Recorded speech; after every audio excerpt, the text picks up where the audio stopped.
Hi, I'm Megan. Welcome to today's live reading of Handle with Care by R.L. Dunn. Join me. Monday, August 27th, 2018. Where's my second pair of hands? Hunter Montgomery called out. The doors to the operating room opened and in walked Selma Bryant. Hey, Hunt, I thought we'd have time to talk before this. A nurse helped her into the gown and sterile gloves. I heard about Pam. I'm so sorry. Her southern accent wrapped around him like a familiar embrace. Always good with timing, baby. I heard about Brutus, too. Hunt's eyes twinkled when he used his nickname for Selma's ex-husband. His name was Marcus, but Hunter thought of him as a conspirator. Selma laughed. You can still make me smile. She bellied up to the table. Doesn't look too bad. She glanced at the computer screen where the laparoscopic picture was displayed. What was she shot with? Tiny hole, maybe a 22. My new director of nursing, Casey Reynolds, picked it up in the ambulance. She's lucky. I don't want any surprises. Help me run the bowel. Make sure there are no nicks, Hunt said. You're in charge. Selma looked up at him, her eyes glittering. Hunter began the examination of the large intestine. The field suddenly flipped bloods. Your instincts are always right. Pump that blood in. Hemostat, she called. DeBanky clamp. Hunt followed, and the two surgeons fell into an old rhythm. Monday, September 10th, 2019. The hospital's cardiothoracic surgeon was on the side of the table, and to his left stood another trauma surgeon, Selma Bryant.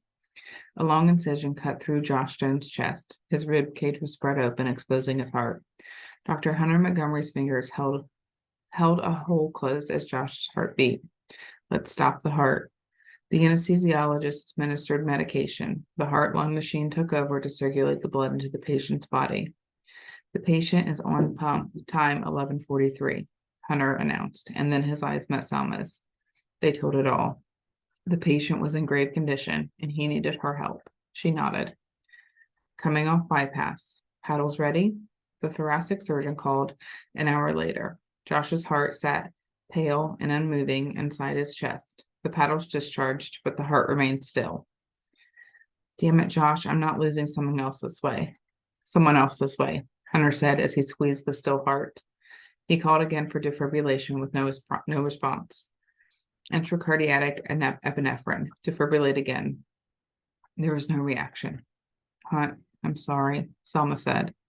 He kicked the wheel of the table in anger. He should have been able to save his colleague and friend. Paddles, now. We have motion. The heart surgeon grabbed them from his scrub nurse, and once he cupped Josh's heart, he pressed the buttons. Josh's heart beat. One beat, then two, then three, each time picking up speed and strength. You turd, I'll get even for this, Hunter joked as he and Selma worked together to wire and close his chest. At the end of the procedure, he walked Josh into the recovery room. Assured Josh was being well cared for, Hunter returned to the surgeon's locker room. Sitting heavily on the bench, he held his head between his hands. Selma Bryant stepped from the showers wrapped in a towel. Hunter, are you all right? He stood and walked toward her. I will be. Took her face between his hands, and slanting his mouth, he kissed her with explosive intensity as he pulled her towel free. She jumped up and wrapped her legs around his waist, throwing her arms around his neck. She met his kiss with equal ferocity as he pressed her back into the showers. Saturday, June 20th, 2020. Dr. Hunter Montgomery leaned into the doorway of the bedroom he shared with Dr. Selma Bryant and watched her apply some makeup. Not that she needed it. Her raven locks sat against her shoulders, and her luminous eyes, accented with flecks of violet eyeliner and mascara, brightened her porcelain skin. Her ruby lips contrasted against her black dress, its sweetheart neckline outlined with Swarovski crystals. Selma swiveled in her seat and caught his expression.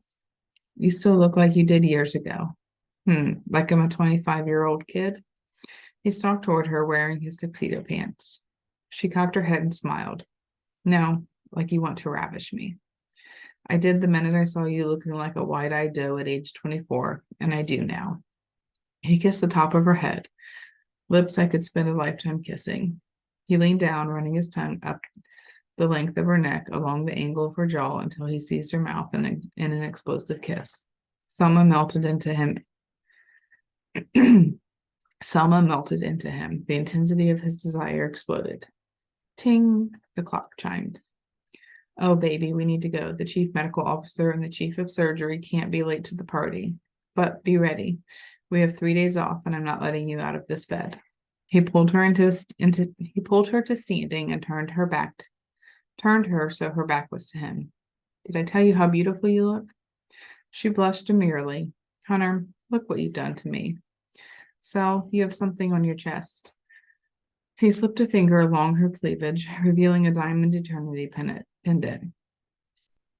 Oh, Hunter, she sniffed as he affixed it around her throat. You can still surprise me. I'll never stop trying, he said, and then finished dressing just in time for their car service to pick them up. 2 years after Hurricane Greta, Chase Medical was hosting the Chase Hospital New Orleans Gala to benefit medical deserts throughout the United States and its assigns. Kip Brennan, CEO of Chase Medical New Orleans, gave one of his notoriously short speeches and introduced Hunter. Hunter's lips turned up in amusement. Thank you for your warm word, he teased. Ladies and gentlemen, in our very short tenure, our incredible staff has left an indelible mark. Our mission is to provide medical stability to the wonderful people here in New Orleans. We also, thanks to your generosity, are able to provide that stability elsewhere. Usually in these speeches, the speaker, that's me, he flashed a roguish smile. Thanks to the many people who helped to make all this possible. You know who you are. But there are 2 people who restored my faith in life and medicine. To Ian Chase, who gave me an opportunity I didn't know I wanted, but one I needed. Ian, thank you. Ian nodded. And to Dr. Selma Bryant, first for being a gifted surgeon who keeps me and our entire surgical department on our A game. For nearly 20 years, she's made me a better doctor. And second, thank you for restoring my faith that I deserve happiness. The joy you bring me is immeasurable. He blew her a kiss. Enjoy your evening. When they returned home, Hunter ravished her as promised.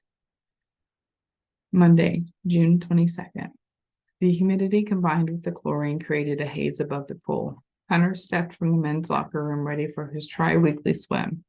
As a competitive swimmer from his high school days through college and the present, he found swimming cleared his head and built his surgical precision and stamina.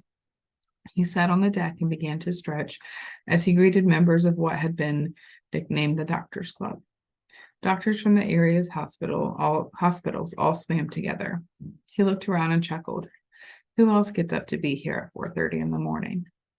Irene Gordovac, a research virologist, an infectious disease doctor at Tulane, sat down beside him and smiled.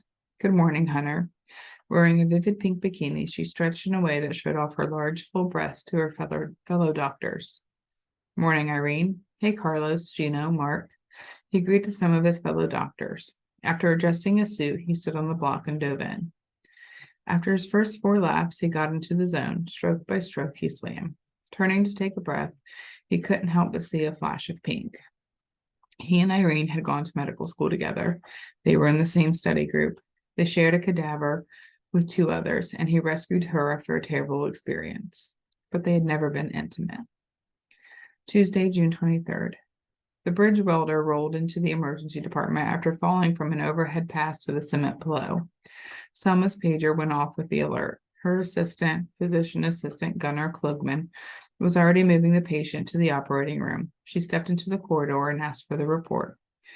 47-year-old man, victim of a 30-foot fall to concrete, unconscious, responsive to pain, abdomen swollen, distended and purple, BP 52 by palpation, Gunnar continued. Selma placed her hand on the patient's shoulder and frowned nervously. Paige Hunt.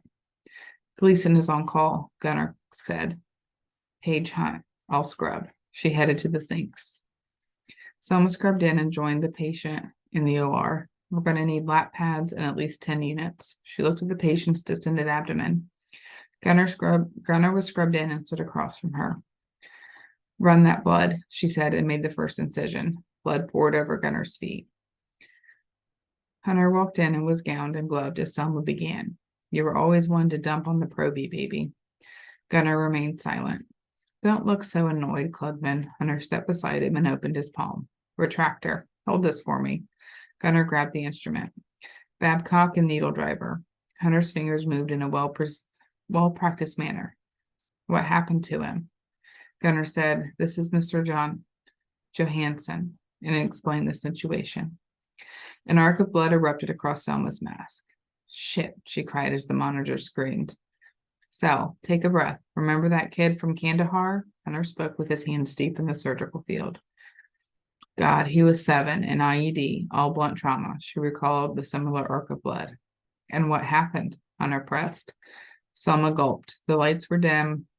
Bombs were exploding. The family was angry, and you sang all through the surgery to me." "We sang together," he reminded her. He began to hum, "Someone to watch over me." The sounds in the operating room stilled, and Selma's nerves settled. 2 hours later, the patient was transferred to the recovery room. Wednesday, July 1st. "Sal, are you ready?" Hunter called upstairs. "Coming." Selma jogged down the stairs, a bike helmet in her hands. "I've got a meeting with the new students. Can we do lunch?"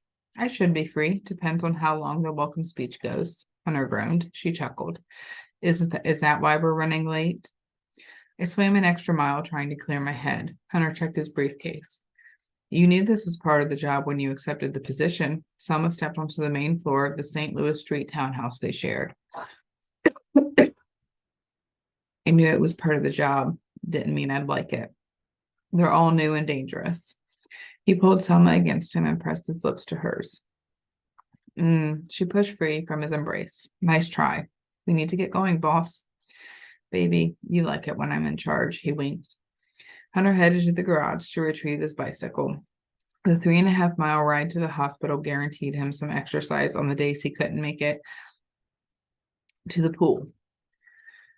He buckled his helmet and climbed aboard his hybrid bike, which was good for his commute and for fitness. It was an odd, low humidity day, and Hunter inhaled deeply. The ride would tamp down any more of his stress over the residency program's July 1st start date. The July effect happened when his senior residents moved on and the newbies started, which led to more medical and surgical mistakes. Selma rolled up beside him on her own lime green hybrid bike. "Is Kevin on his way?" Tapping his Bluetooth, he reached out to his administrative assistant, Kevin Boomer Harper, a former SEAL and combat medic. Transferred from Chase Security's Bravo team, who was an advanced paramedic and was also in charge of Hunter's security. "Ready when you are," Hunter said. "Hold on, I'll be to you in a minute," Kevin answered. "A broke-down box truck caused an accident and I had to go around." Hunter looked down the street to see Kevin riding toward him. "Morning." "Morning to you too," Kevin said. "Ready for today?" "As ready as I can be," Hunter frowned. "So, is he ready?" Kevin chuckled. "Kicking and crying, but he's ready." Selma blew Hunter a kiss. Hunter waited for Selma to push off and followed.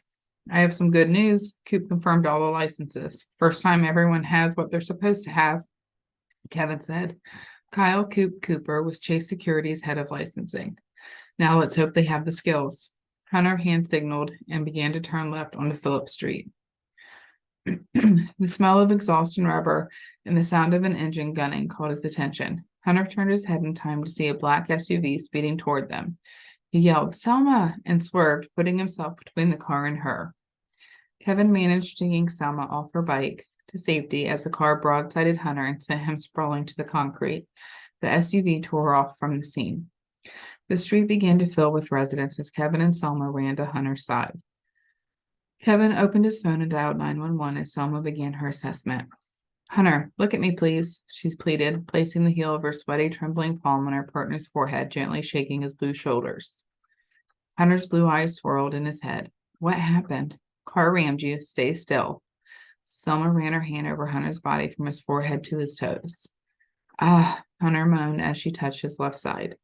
"Ambulance is on the way." Kevin assessed Hunter's ability to think and move. "Helmet saved you." "Sal?" he called out. "I'm right here." Tears stained her cheeks. "Sal?" he repeated.